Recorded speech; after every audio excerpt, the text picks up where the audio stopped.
The vampire king found his maid crying at his dead son's grave. She was holding a toy that had been buried 3 years ago. She ran away before he could ask for answers. What he found in the hidden village that night changed everything he thought he knew about loyalty, loss, and the traitor still living in his palace. The cemetery gates never made a sound when Raoul pushed them open. They couldn't. He had them oiled every week for the past 3 years, since the night his son was buried. Tonight, like every year on this day, the vampire king came alone. No guards, no ceremony, just a father and the stone that marked where his child should have been sleeping. The moon hung low and fat above the royal tombs, casting silver light across the marble monuments. Raoul's boots crunched on gravel as he walked the familiar path past the graves of queens and warriors toward the smallest headstone in the entire cemetery. Prince Kale Dreven Benevitzel. The stars took him too soon. Raoul stopped 3 paces from the grave. Someone was already there. A figure knelt in the grass, shoulders shaking with silent sobs. Small hands pressed against the cold stone. In the moonlight, Raoul recognized the simple gray dress, the dark braid falling down her back. Aria, one of the palace maids. His jaw tightened. He had given strict orders. No one visited this grave except him. No flowers, no prayers, no witnesses to his grief. Yet here she was, weeping over his son's tomb as if her heart was being torn in half. Raoul moved like smoke. One moment he stood in shadow, the next he was directly behind her. "Explain yourself." Aria gasped and spun, nearly falling backward. Her face was streaked with tears, eyes red and swollen. For a heartbeat, she stared at him in pure terror. Then she scrambled to her feet and dropped into a deep bow. "Your Majesty, I didn't know you would come so early." "That isn't an answer." Raoul's voice cut like frost. "Why are you here?" I was cleaning the graves, my lord. It's part of my duties." "Don't lie to me." He stepped closer and she flinched. "The graveyard staff tends to tombs. Kitchen maids don't come here, especially not at midnight, especially not to cry over a child you never met." Her breath hitched. She wiped her face quickly, but the tears kept coming. "I am sorry. I leave. I won't come back." She turned to flee, but something slipped from her grip and hit the grass with a soft thud. Both of them froze. Raoul looked down. A small wooden dragon lay in the grass. Hand-carved, painted gold with tiny ruby eyes. One of the wings was chipped from years of play. The world seemed to stop spinning. Raoul knew that toy. He had ordered it made himself 4 years ago for Kale's 8th birthday. His son had carried it everywhere, tucked it under his pillow at night, brought it to meals, held it during thunderstorms. It had been buried with him. "Where did you get that?" Raoul's voice was barely a whisper now, but somehow more dangerous than a shout. Aria's face went white. She bent down, snatched the dragon, and clutched it to her chest. I found it in the palace. I thought." "That dragon was placed in my son's coffin. I watched them steal the tomb myself. So I'll ask you one more time, and if you lie, I'll know. Where did you get that?" Her lips trembled. Fresh tears spilled down her cheeks. For a moment, she looked like she might confess everything. Then her expression changed, hardened, like a mother protecting something precious, a secret worth dying for. "I have to go," she whispered. Before Raoul could react, she turned and ran. She was human, but fear made her fast. She sprinted through the cemetery gates and disappeared into the dark forest path that led back to the palace. Raoul didn't chase her. Not yet. He stood in the moonlight, staring at the small grave, his mind racing every detail of the encounter at the cemetery. The wooden dragon, Aria's tears, the way she had run like someone with everything to lose. 3 years ago, his son had collapsed during dinner. Poison, the healer said. By the time Raoul reached the boy's room, his lips were already blue, his heartbeat was gone, his small body was cold. Raoul had screamed until his voice shattered. He'd torn apart the palace searching for the assassin. He'd executed 12 suspects. He'd buried his only child and sworn vengeance on a killer he never found. But what if the story he'd been told was a lie? What if someone had saved Kale that night and hidden him? What if his son was still alive? The thought was too painful to hold, too dangerous to hope for. But that wooden dragon was real, and Arya's tears were real. And tomorrow, Ral would find out the truth, even if he had to tear the entire kingdom apart to do it. He looked down at the grave one last time, then turned and walked back towards the palace, his shadows stretching long and dark across the stones. Behind him, the moon shone down on the small headstone, illuminating the name of a prince who might not be dead after all. Ral didn't sleep that night. He stood at his chamber window, watching the sky fade from black to gray, his mind replaying every detail of the encounter at the cemetery. The wooden dragon, Arya's tears, the way she had run like someone with everything to lose. By the time the sun rose, hidden behind thick curtains to protect him from its burn, he had made his decision. He would watch her, follow her, learn what she was hiding.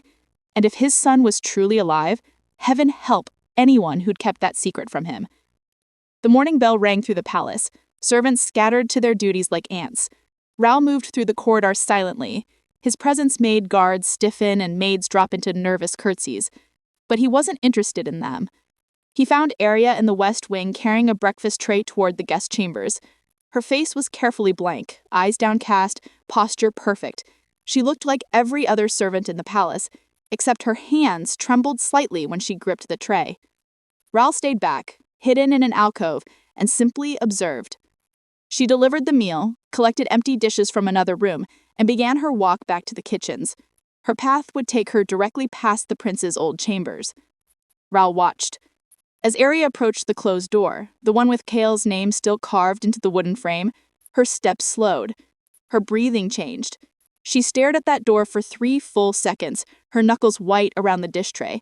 Then she turned sharply and took a longer route, walking an extra corridor just to avoid passing it. Interesting. An hour later, Ral attended his council meeting, the same tedious reports about taxes and border patrols. His advisors droned on while he pretended to listen. Arya entered to refill the wine. She moved efficiently, professionally, eyes on her work. But when Lord Valen, Ral's oldest and most trusted advisor, mentioned the prince's death in passing, suggesting they finally convert his chambers into a library, Arya's hand jerked. Wine sloshed over the rim of the goblet. "Clumsy girl," Valen snapped. "Forgive me, my lord." She set down the pitcher with shaking hands and began dabbing at the spill with a cloth. Ral said nothing, just watched. The way her jaw clenched, the way she kept her eyes fixed on the table, refusing to look at anyone, the way her breath came a little too fast. This wasn't the nervousness of a servant afraid of punishment. This was grief, raw and fresh, as if Kale had died yesterday instead of 3 years ago. When she finished cleaning and hurried out, Ral noticed something else. A small bulge in her apron pocket, roughly the size of a wooden dragon. She was carrying it with her, keeping it close, the behavior of someone who loved that toy, who couldn't bear to be parted from it. The behavior of a mother. Ral dismissed the council early, ignoring their confused protests. He had more important matters to attend to. He spent the rest of the day tracking Arya's movements through the palace. She worked hard, scrubbing floors, changing linens, serving meals, nothing unusual.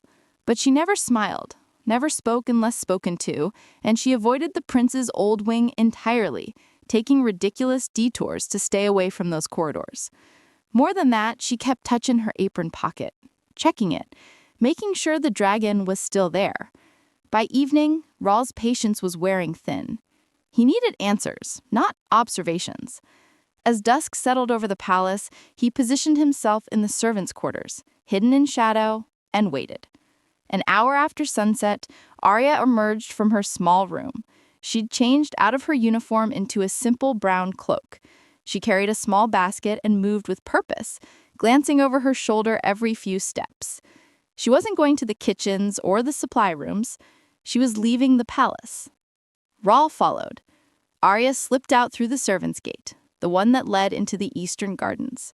From there, she took a narrow path into the forest, a route most humans would never risk at night. But she moved through the darkness like someone who'd walked this path 100 times before. Ral stayed back, his vampire senses allowing him to track her easily. He could hear her heartbeat, quick and nervous. He could smell the herbs in her basket. He could see her clearly, even in the deep shadows between trees. She walked for nearly an hour, moving deeper into the woods, farther from the palace. The trees grew thicker. The path became barely visible. Where was she going? Then, through the branches ahead, Rawl saw lights. Not torches or lanterns, soft, warm firelight coming from windows.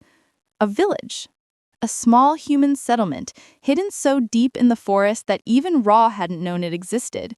Maybe a dozen cottages clustered together, smoke rising from chimneys, the smell of cooking meat and bread drifting on the air. Arya walked straight towards one of the cottages, her pace quickening. Raw crept closer, moving from shadow to shadow until he could see through a window. Arya pushed open the door and stepped inside. An old woman looked up from her knitting, smiling. And then a child's voice, bright and joyful, rang out. "Mama, you're home!" Rawl's heart stopped. A boy ran into view, maybe 11 years old, silver hair that caught the firelight, eyes that glowed like moonlight, the same eyes Rawl saw in the mirror every day, the same eyes that had looked up at him 3 years ago and whispered, "Papa, I'm scared." His son. Kale was alive. Rawl couldn't move, couldn't breathe, couldn't do anything except stare through that window at the impossible. His son. His beautiful, precious son was alive.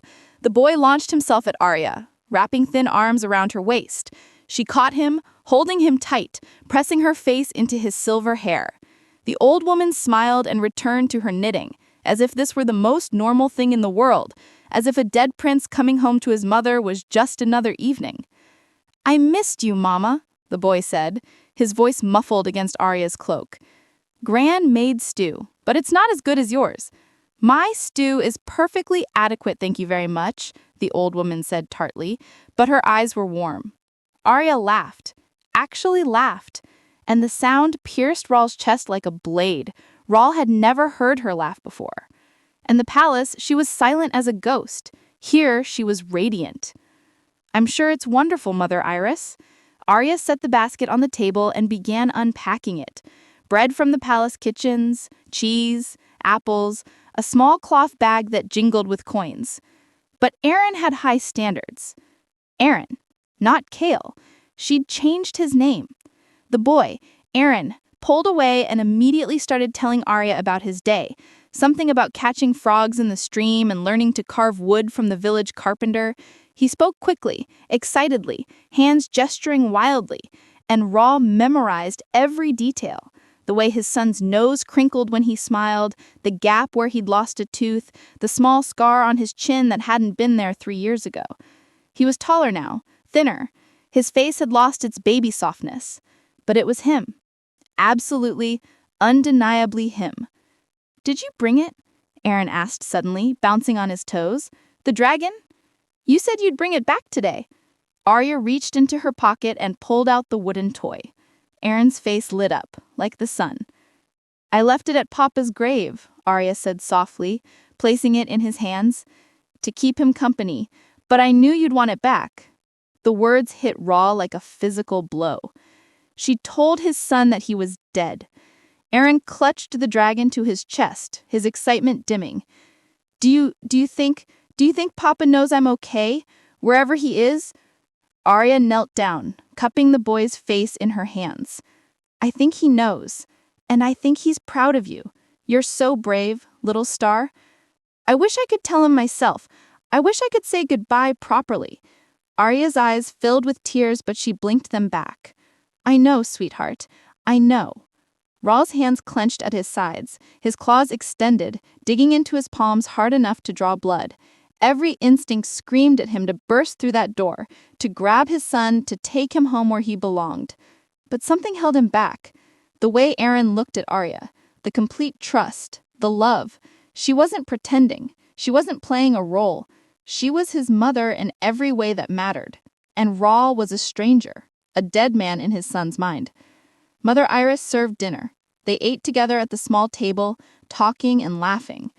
Aaron told a story about a village boy who had challenged him to a climbing contest. Arya teased him about his messy hair. The old woman complained about her aching joints. It was painfully, beautifully ordinary. The life that Kale should have had in the palace. The childhood that had been stolen from him. Except he seemed happy. There was no fear in his eyes, no looking over his shoulder, no guards, no tutors, no suffocating protocol. Just a boy eating stew with his family, safe and warm and loved. After dinner, Arya tucked Aaron into bed in the cottage's tiny back room. Rahl crept around to that window, watching through a gap in the curtains. "Tell me the star story," Aaron asked, snuggling under worn blankets. Arya sat on the edge of the bed, brushing silver hair from his forehead. "Again? You've heard it 100 times. I like it," she smiled. "Once upon a time, there was a little star who fell from the sky. He was lost and scared, far from home, but a kind woman found him and kept him safe and loved him like he was her own light." Her voice was soft, melodic. Aaron's eyes began to drift closed. The star wanted to go home, but home wasn't safe anymore. Bad people lived there, people who wanted to put out his light forever. So the woman hid him away where the darkness couldn't find him.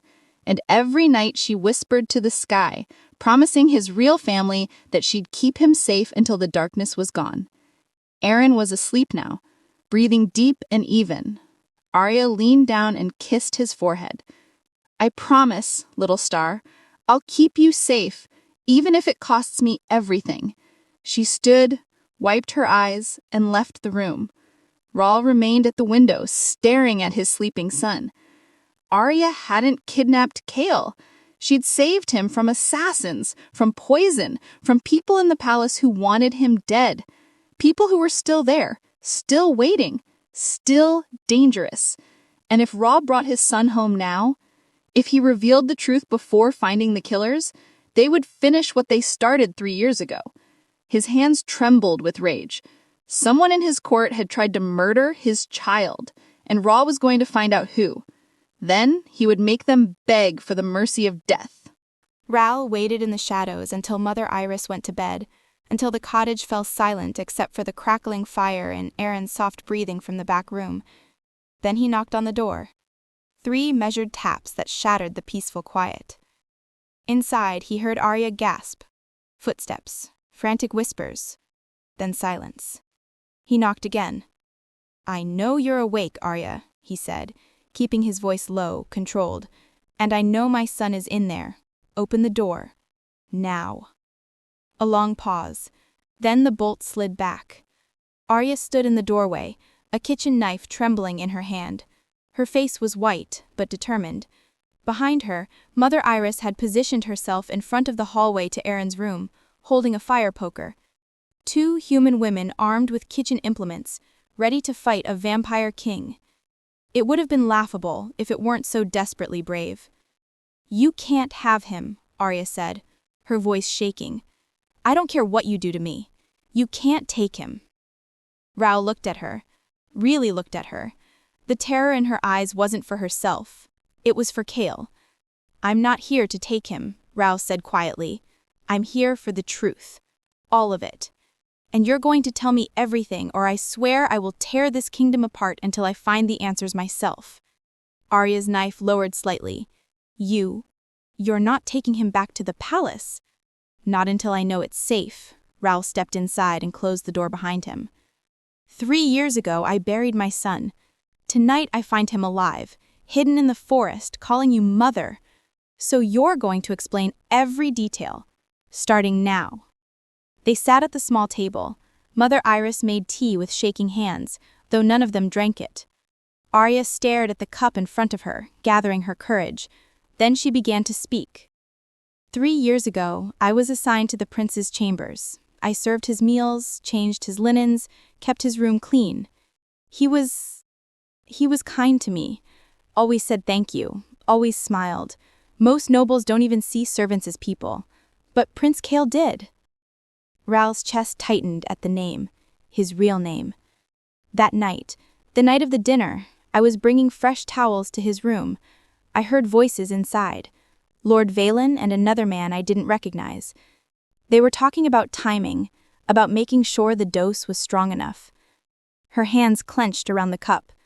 They said the prince had to die during dinner, in front of everyone, so there would be no doubt. Rahl went very still. "Valen," his most trusted advisor, the man who'd stood beside him for 20 years, who'd helped him search for the assassin, who'd attended Cale's funeral and offered condolences. Valen had ordered his son's murder.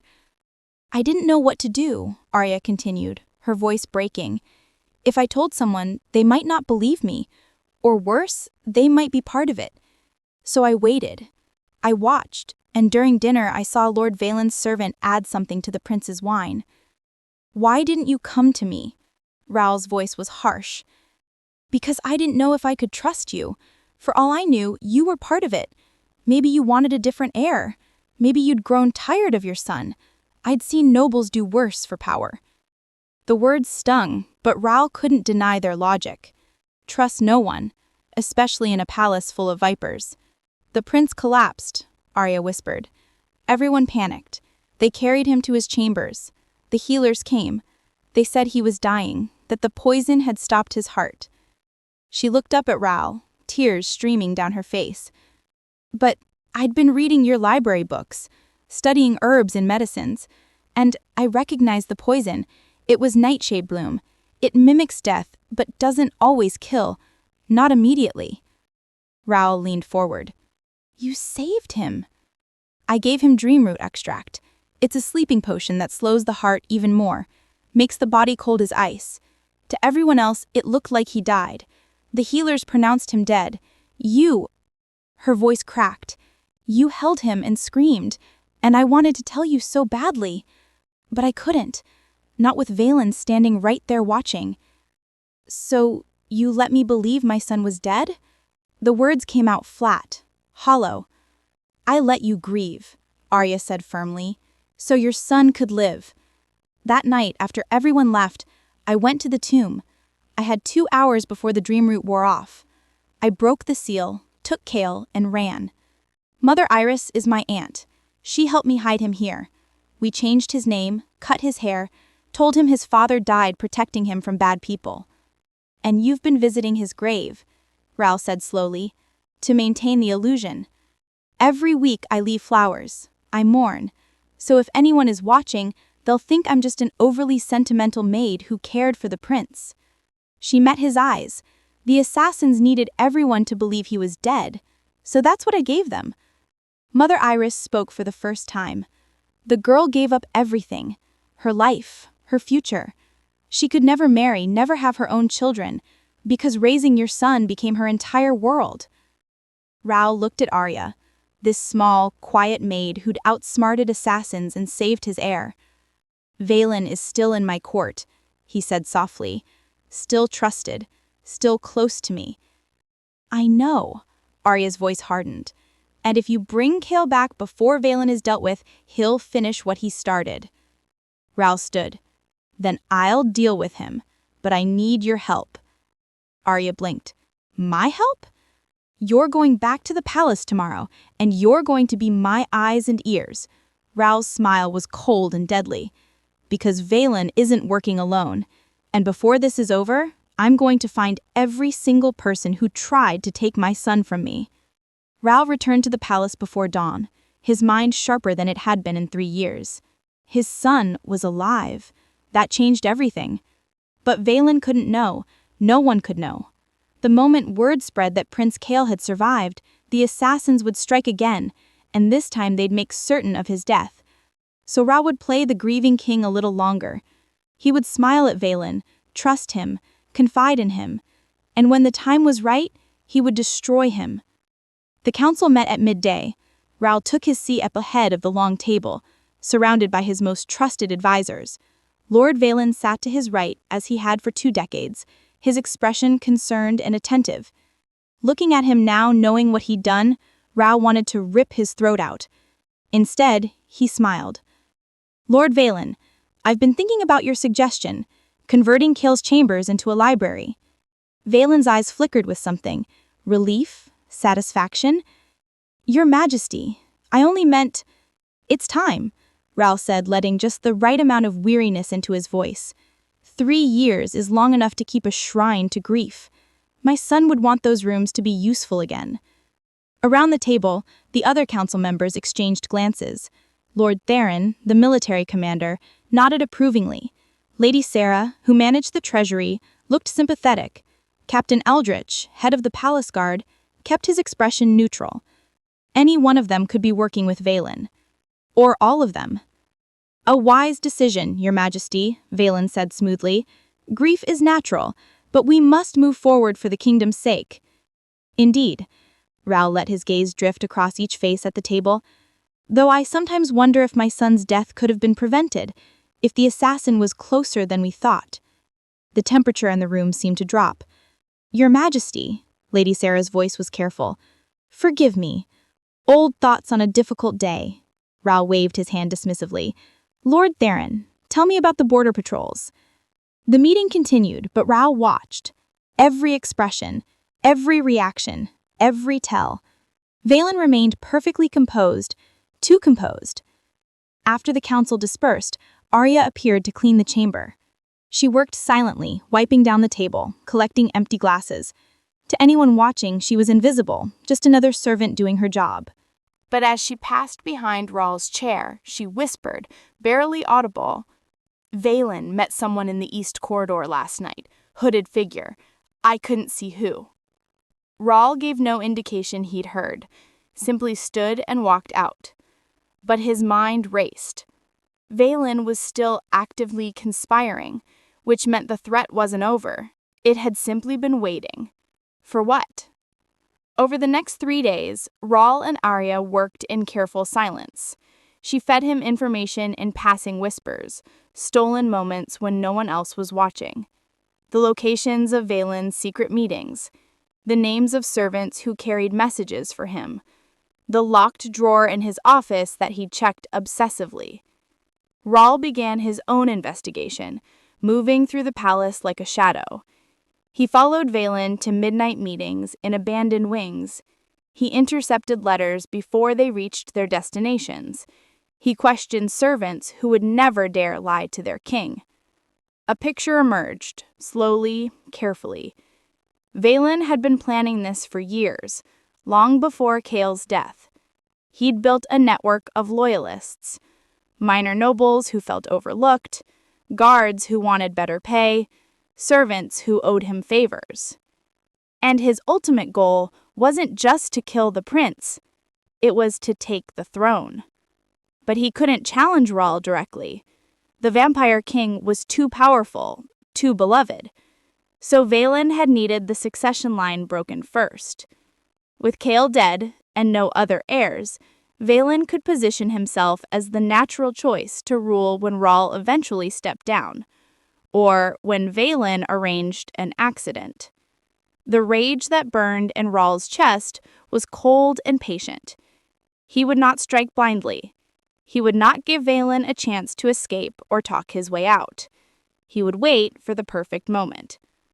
On the 4th night, Arya came to his chambers after midnight. She shouldn't have been there. Servants didn't visit the king's private rooms. But she slipped in through the servants' passage, her face pale with urgency. He knows, she whispered. Rawl's blood went cold. What? Not about Aaron. Not exactly, but someone told Valen that a servant has been asking questions, watching him. He's getting suspicious. Her hands twisted in her apron. This morning, he asked me directly if I'd noticed anyone acting strangely. What did you say? That I hadn't, that I barely noticed anything beyond my work. But he didn't believe me. I could see it. He's having me followed now. Rawl cursed under his breath. If Valen grew too suspicious, he might flee, or worse, he might realize Chaol was alive and send assassins to the village. We're running out of time, Arya said. If he discovers Aaron, he won't. Rawl's voice was steel. I'm moving the timeline up. Tomorrow, I'm calling a full royal assembly. Every noble, every council member, every guard captain. Arya's eyes widened. Why? Because I'm going to announce that I'm naming a new heir. But if you announce Aaron, I'm not announcing Aaron. I'm setting a trap. And Valen is going to walk right into it. He moved to his desk, pulling out parchment and ink. His hand moved quickly, writing orders that would summon the entire court. "Go back to your room," he told Arya. "Pack a bag. Be ready to run if this goes wrong." "And if it goes right?" Rawl's smile was sharp as broken glass. "Then tomorrow, your son gets his father back, and I get my justice." Arya nodded and slipped back into the shadows. Rawl looked out his window toward the dark forest, toward the hidden village where his son slept safely. Soon, he thought, soon this nightmare would end, one way or another. The storm came without warning. Rain hammered the village like fists against a door, and thunder cracked loud enough to shake the cottage walls. Aaron woke with a gasp, clutching his wooden dragon to his chest. "Mama!" he called out, but Arya wasn't there. She'd returned to the palace that morning, as she always did, to maintain the illusion, to keep him safe. Mother Iris appeared in the doorway, holding a candle. "Just a storm, little one, nothing to fear." Aaron nodded, but he didn't feel comforted. Something felt wrong tonight. The air was too heavy, the darkness too thick. Outside, lightning split the sky, and in that brief flash of white light, Aaron saw a shadow move past the window. Too tall to be Mama, too quick to be the village carpenter. "Grant, someone's outside," he whispered. Mother Iris went still. She moved to the window, peering through the rain-streaked glass. 3 men stood at the edge of the tree line, hooded, motionless despite the storm, watching the cottage. "Get under the bed," Mother Iris said, her voice suddenly hard. "Now, Aaron, don't come out until I say." "But now!" Aaron scrambled off the bed and squeezed into the narrow space under it, his heart pounding. Through the gap, he could see Mother Iris's feet moving quickly around the room. He heard her barricading the door, muttering prayers under her breath. Then the front door exploded inward. 3 men burst into the cottage, water streaming from their cloaks. They wore masks, blank, white, expressionless. One carried a sword, another a length of rope. The third held a cloth bag and a small vial. "Where's the boy?" the one with the sword demanded. Mother Iris stood her ground, fire poker raised. "There's no boy here, just an old woman. You have the wrong house." The man laughed. "We've been watching this place for days, grandmother. We know the maid comes here. We know she brings food and coin. We know she tucks a silver-haired child into bed every night." He stepped closer. "Lord Valen wants that child. Dead or alive, though he'd prefer alive. More suffering that way."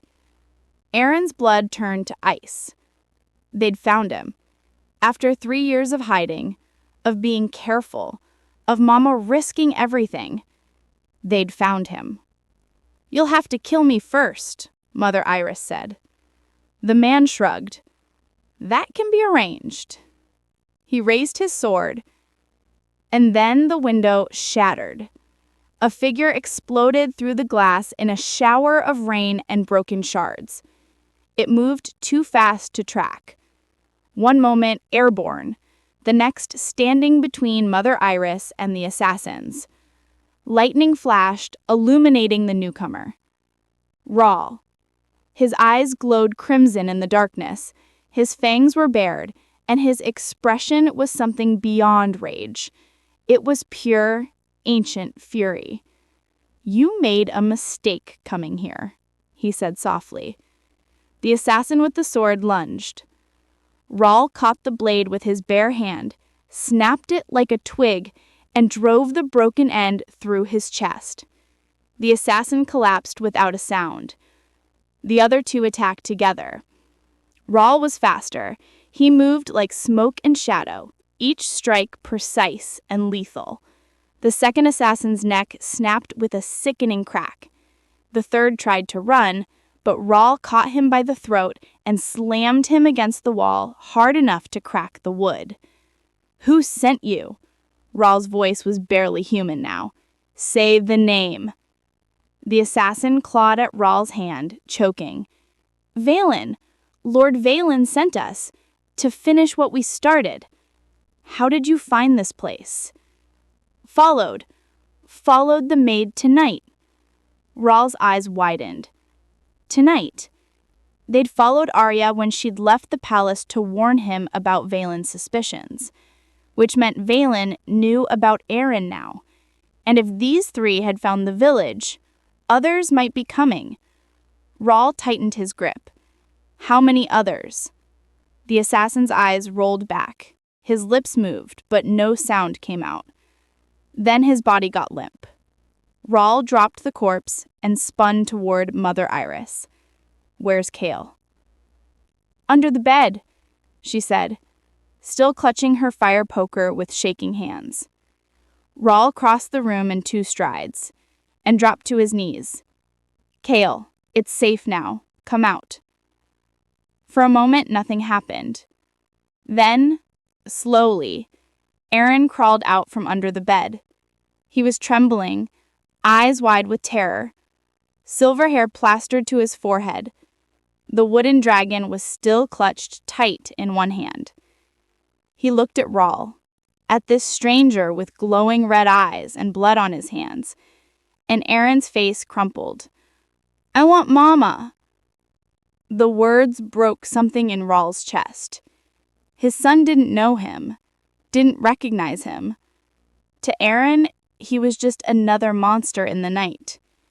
Rawl forced his eyes to return to normal, retracted his fangs, and made himself as human as possible. "I know you do," he said gently, "and I'm going to take you to her. But first, we need to leave this place. It's not safe anymore." "Who are you?" Aaron asked, clutching the dragon tighter. Rawl hesitated. He wanted to say it, wanted to pull his son into his arms and tell him everything, but there wasn't time. "A friend of your mother's," he said instead. "Someone who's going to make sure you're never in danger again." Mother Iris stepped forward. "You can trust him, Aaron, I promise." Aaron looked between them, then nodded slowly. Rawl scooped him up, careful, gentle, and wrapped him in a cloak to shield him from the rain. The boy was so light, so fragile. "Hold on tight," Rawl said. Then he ran. Through the storm, through the forest, moving faster than any human could follow. Aaron buried his face against Rawl's shoulder, and Rawl held him close, protecting him from the wind and rain. Behind them, the cottage burnt. Valen's assassins might be dead, but others would come. They couldn't go back there, which meant it was time to end this. Tomorrow, Rawl would spring his trap, and Valen would finally pay for every moment of suffering he'd caused. The throne hall had never been so full. Every noble in the kingdom stood in attendance, dressed in their finest silks and jewels. Council members lined the front rows, guards positioned themselves along every wall. Servants peered from doorways, whispering behind their hands. The Vampire King had called an emergency assembly, and no one dared miss it. Rawl sat on his throne, perfectly composed, as if he hadn't spent the previous night slaughtering assassins and spiriting his son to a new safe house. Arya stood among the other servants along the side wall, her face carefully blank despite the fear in her eyes. Aaron was hidden in Rawl's private chambers, guarded by the only 2 people Rawl trusted completely, his personal guards who'd served his family for generations, who'd remembered Kale as a baby, and who'd wept at his funeral. Everything was in place. Lord Valen stood at the front of the crowd, his expression curious and attentive. He had no idea 3 of his assassins were dead, no idea his plan had failed, no idea this was his final day breathing. Rawl rose from his throne, and the hall fell silent. 3 years ago, he began, his voice carrying across the vast space, I lost my son. Prince Kale was taken from me by poison, and my world became darkness. Murmurs of sympathy rippled through the crowd. Valen nodded solemnly, playing his part perfectly. Since that day, I have ruled alone, without an heir, without hope for the future. Rawl's gaze swept across the assembly. But a kingdom cannot remain without succession. So today, I make an announcement that will shape our future. Every eye fixed on him. I have decided to name a new heir. The hall erupted in shocked whispers. Valen's expression flickered just for a moment with something that might have been alarm, but he recovered quickly, arranging his face into pleased surprise. Your Majesty, this is wonderful news. The kingdom needs stability. Who have you chosen? One of the noble families, perhaps? I haven't decided yet, Rahl interrupted smoothly. That's why I've gathered you all here, to discuss the options, to hear counsel from those I trust most. He descended from the throne, walking slowly down the steps. The crowd parted as he moved. Lord Theron, you've served me loyally for 15 years. What do you think makes a worthy heir? The military commander straightened. Strength, Your Majesty. Courage. The ability to protect the kingdom from threats, both external and internal. Wise words. Rahl continued walking. Lady Sarah, your thoughts? Intelligence and prudence, Your Majesty. An heir must understand economics, diplomacy, the delicate balance of power. Rahl nodded, moving closer to Valen now, circling him like a predator. And you, old friend, you've been by my side longer than anyone. What qualities should I seek in my new heir? Valen smiled.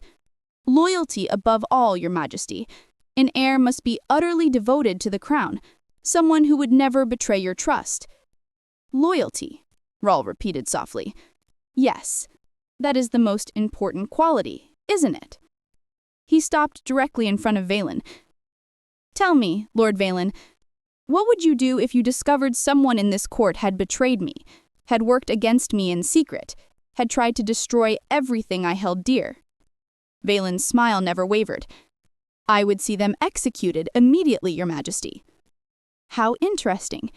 He turned to address the full assembly. 3 years ago, on the night my son died, I held him in my arms. Do you know what the last thing he said was? The hall was deathly quiet. He said, Papa, the wine tastes funny. At the time, I was too destroyed by grief to think clearly, but I've had 3 years to remember, to analyze, to investigate. He turned back to Valen. And last night, I learned something fascinating. The assassins who've been hunting in my kingdom, the ones who attacked a small village during a storm, they confessed before they died. Do you know what they told me? Valen's face had gone pale. Your Majesty, I don't understand. They said they were finishing what they started. Rahl stepped closer. Those were their exact words, finishing what we started. Strange phrasing, don't you think? As if the job was never complete. I sure don't know what you mean. The wine tastes funny, Rahl said again, and this time his voice was deadly. That's what my son said. And do you know what the assassin said when he poisoned that wine? I heard it myself 3 years ago, though I didn't recognize its significance. He leaned in close, his voice dropping to a whisper that somehow carried through the entire hall. This should finish what we started with the mother. Valen's face went white as marble. Rahl smiled. But my son had no mother. She died in childbirth. So who were they referring to, Lord Valen? Where did you start? And with whom? This is absurd. Valen backed away, but guards had already moved to block the exits. I've served you faithfully for 20 years. You tried to kill my son, Rahl's voice exploded through the hall like thunder. You poisoned him because you wanted the throne for yourself. You thought if the heir was dead, you could manipulate your way into power. You have no proof. I have your assassin's confessions. I have witnesses who saw you meeting with them. I have the financial records showing payments to known mercenaries. Rahl's eyes blazed crimson. And most damning of all, I have the servant who heard you planning it, the one who saved my son's life while you tried to take it. Arya stepped forward from the crowd, her chin raised, despite her trembling hands. Valen's expression twisted into something ugly. That lying peasant. Guards, Rahl said quietly. Arrest Lord Valen for high treason and attempted murder of the royal heir. 6 guards seized Valen as he tried to run. He struggled, screaming denials and curses, but it was over. The conspiracy had ended. Rahl watched them drag Valen away, then turned to his people. The traitor has been revealed. Justice will be served. His voice softened. And tomorrow, I have one more announcement to make, one that will change everything. Dawn broke over the kingdom in shades of gold and rose. Rahl stood on the royal balcony watching the sun paint the sky, something he rarely did despite his tolerance for daylight. Today felt different. Today felt like the beginning of something new.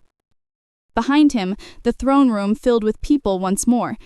Word had spread through the palace like wildfire. The king had another announcement, something that would change everything. The crowd buzzed with speculation. Some whispered about a new marriage alliance. Others thought he might abdicate. A few dared to hope for something impossible. Rahl turned from the balcony and walked back inside. Arya stood near the throne, dressed in fresh servant's clothes, her eyes red from crying. She had spent the previous night in the dungeons, not as a prisoner, but as a witness, giving her full testimony against Valen. The former lord had confessed everything under interrogation: the poison, the conspiracy, the network of assassins he had maintained for years, the plan to eventually eliminate Rahl himself once the succession was secured. He would be executed at sunset, publicly, painfully. But that wasn't what today was about. Today was about restoration. "Bring him in," Rahl said quietly. The side door opened. Aaron walked in, flanked by the 2 guards who'd protected him through the night. He looked tiny in the vast throne room, overwhelmed by the marble columns and vaulted ceilings. His silver hair had been washed and combed. Someone had dressed him in simple but fine clothes. Not royal attire. Not yet. But better than the peasant garments he'd worn in the village. He clutched his wooden dragon against his chest like a shield. When he saw Arya, his face lit up. "Mama!" He started to run to her but stopped when he noticed the crowd. Hundreds of eyes staring at him.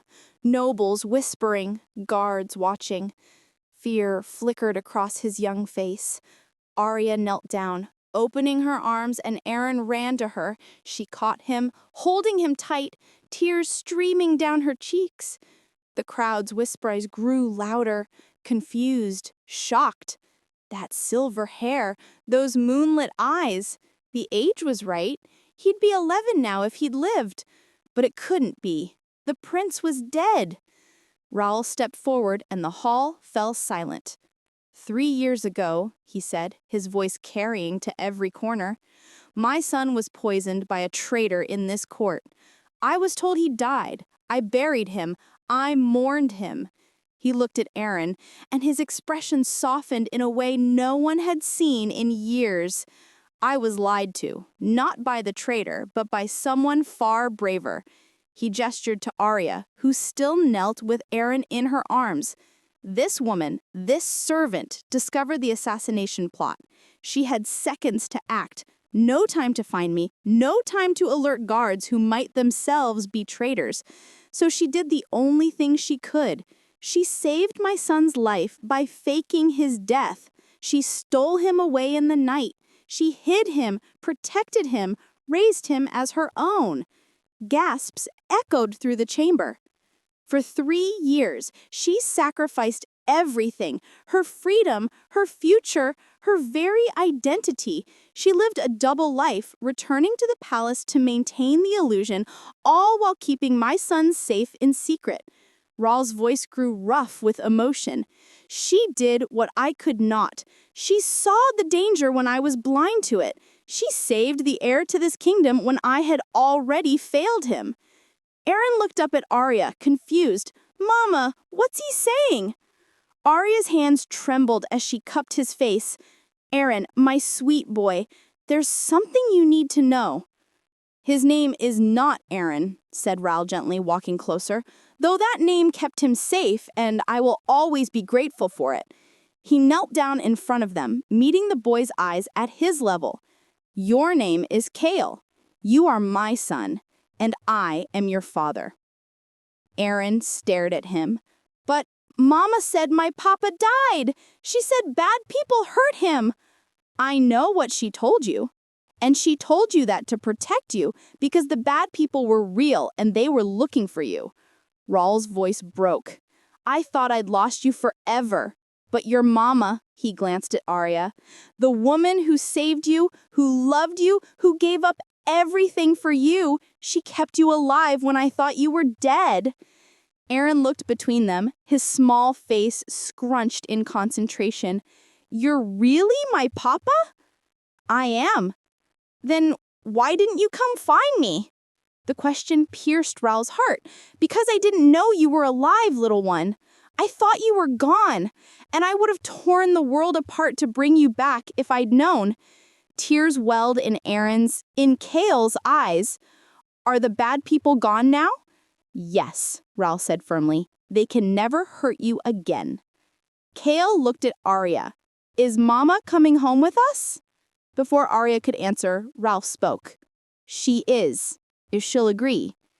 He stood and held out his hand to Arya. She stared at it, then at him, confusion and fear warring on her face. You saved my son when I could not. Yours is a loyalty deeper than blood, deeper than duty. You could have asked for gold, for titles, for anything, and instead you asked for nothing. You just loved him. Arya's voice was barely a whisper. I thought you'd punish me for taking him, for letting you believe. Punish you? Rawl pulled her to her feet, then did something that shocked the entire court. He knelt before her, the vampire king kneeling before a servant. You gave me back my son, my world, my future. His eyes shone with unshed tears. There is no punishment for that, only gratitude, only honor. He looked up at the stunned assembly. Lady Arya, guardian of the prince and protector of the realm, I grant you title, lands, and a permanent place in this court, not as a servant, but as a member of this family. Arya sobbed openly now. I don't want titles. I just want him to be safe. Then we want the same thing, Rawl stood, and placed a hand on Kale's shoulder. My son, my heir, home at last.